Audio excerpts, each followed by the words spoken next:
Alright, let's do this one last time.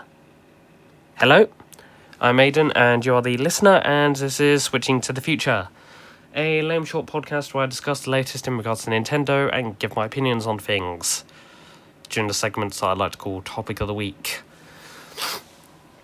So, happy Friday. It's the 30th of May 2025. Switch 2 is due out in 6 days. The end draws closer. Now let's get to business one last time, before Switch 2. Latest, Nintendo Music got the original soundtrack for Splatoon 1. Nintendo Classics got absolutely nothing, but next week is getting Zelda Wind Waker, Soul Calibur 2, and F-Zero GX for Nintendo GameCube, with Nintendo Switch Online expansion pack on Nintendo Switch 2. What a mouthful. Pokemon Legends Z-Ray is due out October 16th. The Nintendo Switch Online app has been updated to the Nintendo Switch app.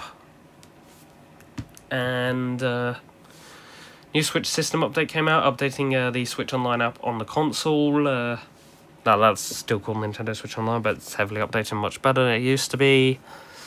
And they also dangling themes in front of people's faces now, implicitly. So, yeah. Also, the Switch 2 backwards compatibility list got a bunch of major updates, and the list of games with issues planned to be addressed. Check your regional Nintendo website, as there's way too much to go on about. So, yeah. Also, Splatoon has been out for 10 years as of Wednesday, Thursday, or Friday. Depends on which region you live in. But, yeah, 10 years. Yeah. Also, some guy in Dubai got a Switch too early. I need to learn that the system won't play anything without a day one patch. Then some guy in Russia got a Switch too early. I need to learn the same, but he showed off the system menu before his video got taken down by Nintendo. But he's not scared. He has guts. That, and also, I mean, can you really take down a video of somebody setting up a console that they got legitimately somewhat? I mean, it's questionable if he did get legitimately, but let's not get into politics or the aftermath of politics and chaos and evil. Yeah. Anyway, you will have seen here, 6 days until the end, let's talk go-karting. That is not the only topic of the week this week, but this is the main one. I'm doing another one. An unrelated topic of the week number 1.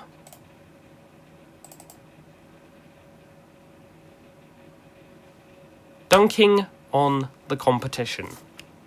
I'll explain that when I'm done with Mario Kart and done with this. This dunking on the competition thing's going to be unrelated, so... and it's nothing to do with the podcast either. There's no competitor I'm angry at. That I know of. But, yeah, let's talk go-karting. Mario Kart World. I am just hyped. It's just weird. It's been 11 years since Mario Kart 8. I've been playing Mario Kart 8 for 10. Well, 9.5. And it's just... The status quo is finally changing in less than a week. I'm just happy that I'm going to be there to witness it. Open world, mission mode, this, that, this. I'm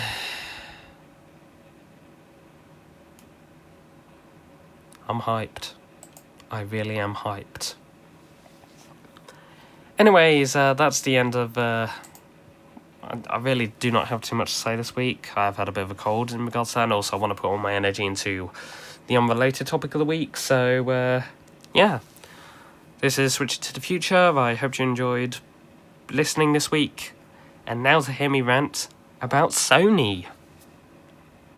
This is probably the pettiest thing I have done. I am dunking on the competition.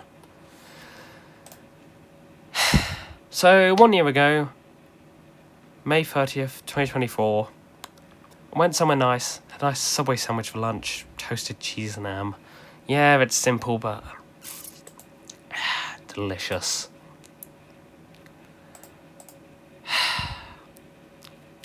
But on that same day, Sony broadcast probably the most infamous state of play. The one where they announced the worst, but also the best, games of 2024. Concord. Failure. Died within 2 weeks. I mean, the name is generic. The initial trailer with the rip-off Guardians of the Galaxy, I was intrigued. But then they said, Concord is a hero shooter, and I was like, not interested. I played the beta in August. Absolutely horrible. Absolutely horrible. 2 weeks after Concord comes out, it's dead, and Astrobot comes out.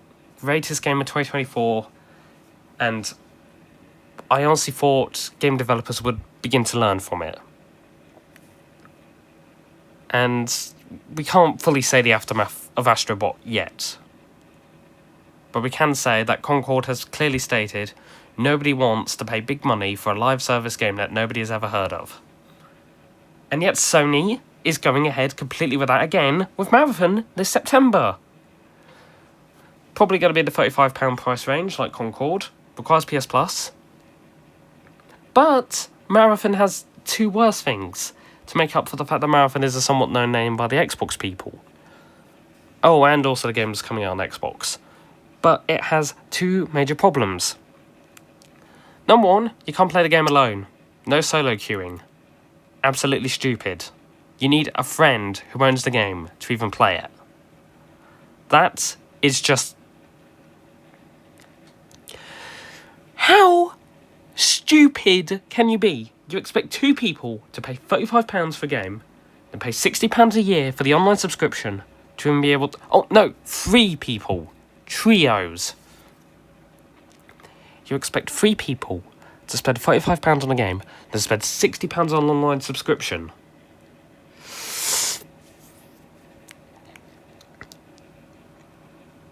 It's gonna blunder. But that's not even the worst part. The worst part is that the game starts blatant plagiarism. Stolen art. A lot of the art in the game is stolen. What are these people at Sony and Intel and Bungie thinking? I mean, come on.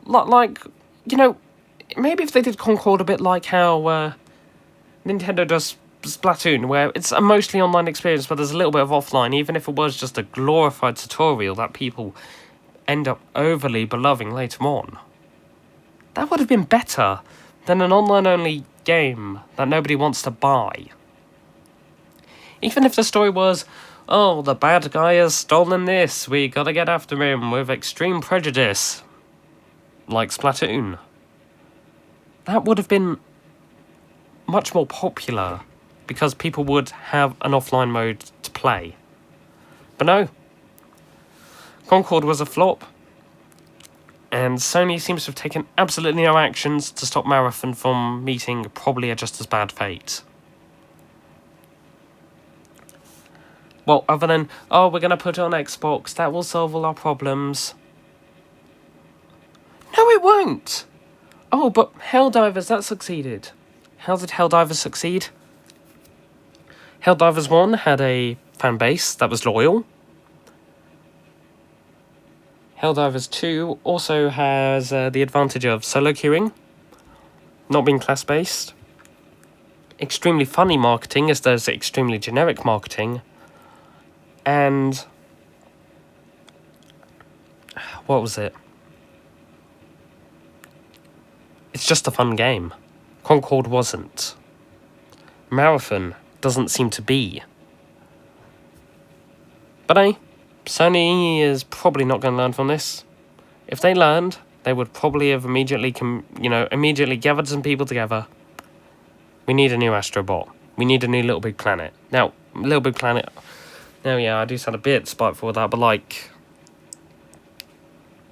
a new Little Big Planet would probably sell. Much more than Concord ever did. Probably much more than Marathon ever will. But hey, Sony's incompetent. This is a podcast mostly about Nintendo. Nintendo ain't...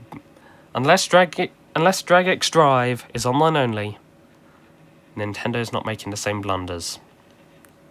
I'm Aiden. This is Switching to the Future. Thank you for listening to my rambling. have a great rest of your weekend, and see you on the other side.